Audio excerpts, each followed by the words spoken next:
Hoje, amigos, vou falar sobre a tromboangiite obliterante. A tromboangiite obliterante é uma doença conhecida como doença de Berger, certo? É uma doença de caráter inflamatório, não aterosclerótico, tá certo?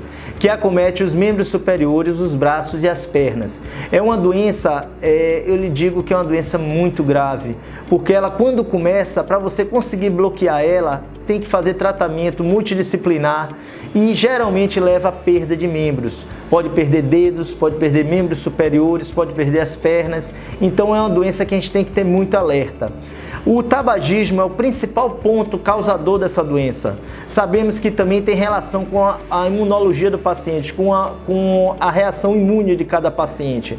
Então, como é algo que a gente não tem a certeza exata de cada causa, sabendo que o cigarro está relacionado, a gente tem que se prevenir. E a melhor prevenção é o quê? Não fumar, dizer não ao tabagismo e ao primeiro sinal de isquemia de membros superiores ou membros inferiores, principalmente em pacientes jovens ou acima de 35 anos, você tem que procurar um profissional, um cirurgião vascular, um angiologista, para fazer a correta avaliação e o início de tratamento precoce. A isquemia que eu falo com vocês é em relação à ponta dos dedos, das mãos ou dos pés começar a ficar escura, tá certo? A gente chama aquela cor avermelhada, depois ficar preta, cianose. Em muitos casos, chegar a perder o movimento ou até a necrose do dedo, tá certo? Isso é algo, mas em membros superiores, sim, pode acontecer em membros superiores e membros inferiores, em pacientes jovens, gente. 35 anos, 40 anos, para mim é jovem.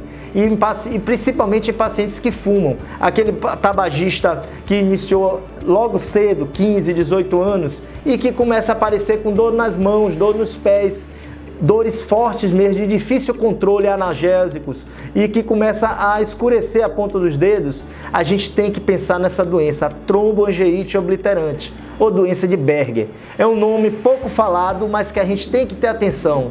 É um mal que é causado pelo cigarro, mas que ainda tem muita coisa a ser esclarecido. Então fica essa dica e essa atenção sobre a tromboangiite obliterante. Ao primeiro sinal, a primeira percepção que você está sentindo muitas dores nas mãos, nos pés ou alteração de cor, tá certo? Alteração de cor, alteração de temperatura, você deve procurar um profissional habilitado, que é um cirurgião vascular ou um angiologista. Essa é a primeira medida, procurar um profissional, procurar ajuda. Tratamento precoce, diagnóstico bem feito é o caminho para a cura. Resumindo, amigos, a doença de Berger é uma doença que deve ser feito o diagnóstico precoce. Ao primeiro sinal, procurar um profissional, tá certo? Angiologista ou cirurgião vascular.